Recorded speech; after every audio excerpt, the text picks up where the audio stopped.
బోస్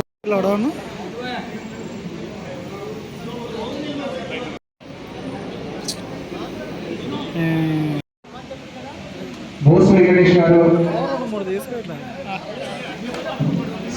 శ్రీకాంత్,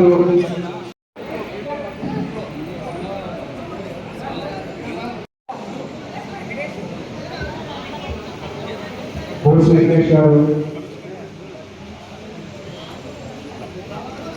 శ్రీకాంత్,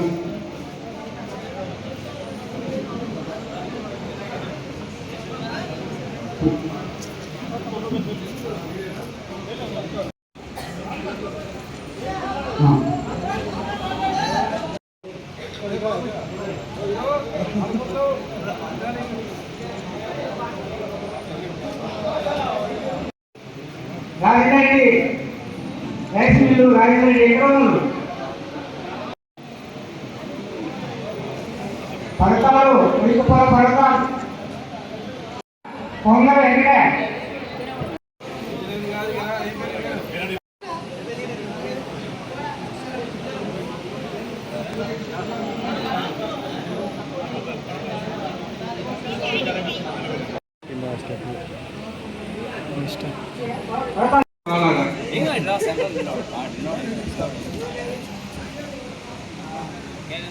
జై తెలంగాణ.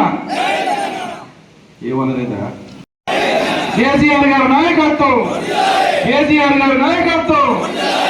జై తెలంగాణ.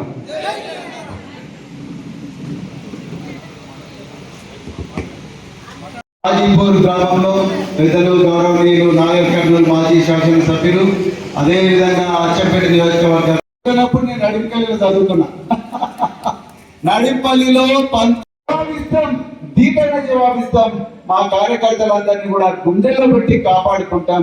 మేము కేసీఆర్ గారి సారథ్యంలో ఈ రోజు మరి కాంగ్రెస్ పార్టీ నుండి కేసీఆర్ గారి నాయకత్వంలో పనిచేసి మళ్ళీ కేసీఆర్ గారిని ముఖ్యమంత్రిగా చేసి ఈ దొంగల పాలైన తెలంగాణను మళ్ళీ కాపాడుకొని తెలంగాణను దేశంలో నెంబర్ 1 స్థానంలో పెట్టడానికి కంకణం కట్టుకున్న హాజీపూర్ గ్రామ నాయకులందరికీ కూడా మరొకసారి హృదయపూర్వక ధన్యవాదాలు. అదేవిధంగా ఇంతకుముందు మన వాళ్ళు చెప్పారు, మీరు వీరోచితంగా స్థానిక సంస్థల ఎలక్షన్లలో కొట్లాడి మరి అద్భుతంగా గెలిచిన మీ అందరికి కూడా హృదయపూర్వక అభినందనలు పార్టీ నాయకత్వం నుంచి చెప్తా ఉన్నాం. మిత్రులారా, ఇంకా కేవలం 2 సంవత్సరాల్లోనే మళ్ళీ గులాబీ జెండా తెలంగాణ గడ్డపై రెపరెపలాడబోతున్నది. మీరు చాలా మంచి నిర్ణయం తీసుకున్నారు.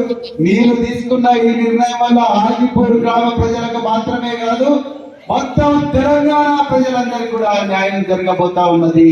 ప్రతి నియోజకవర్గంలో కూడా గులాబీ సైనికులే గెలవబోతున్నారు. ఈ దోపిడీ దొంగల కాంగ్రెస్ పార్టీ మట్టి కరవబోతున్నది. ఈ తెలంగాణకు పట్టిన శని గ్రహణం వీడబోతున్నది అనే విషయం మాత్రం మీ అందరికి కూడా స్పష్టంగా చెప్తున్నాం. తప్పకుండా రాబోయే రోజుల్లో అన్ని వర్గాలకు, అందరి నాయకులకు న్యాయం జరుగుతుంది. ఇప్పుడే జనార్దన్ రెడ్డి గారు, మేము మనోహర్ గారు జవాబిస్తాం, దీటంగా జవాబిస్తాం. మా కార్యకర్తలందరినీ కూడా గుండెల్లో పెట్టి కాపాడుకుంటాం. మేము కేసీఆర్ గారి సైనికులం అని చెప్పడానికి ఈరోజు అక్కడికి పోవడం జరిగింది. రాబోయే రోజుల్లో హాజీపూర్ కానీ, నడింపల్లి కానీ, పక్కనే ఉండే రంగాపూర్ కానీ అన్ని గ్రామాల్లో కూడా తప్పకుండా మరి టిఆర్ఎస్ పార్టీలకి పెద్ద ఎత్తున కార్యకర్తలు రాబోతున్నారు. కేవలం హాజీపూర్లోనే కాదు, ఆదిలాబాద్ జిల్లా నుంచి అలంపూర్ వరకు, కొడంగల్ నుంచి కోదాడ వరకు ప్రతి గ్రామం కూడా ఎప్పుడెప్పుడా టిఆర్ఎస్ పార్టీ అధికారంలోకి వస్తుందా అని 1000 కళ్ళతో ఎదురు చూస్తున్నారని చెప్తూ మరొక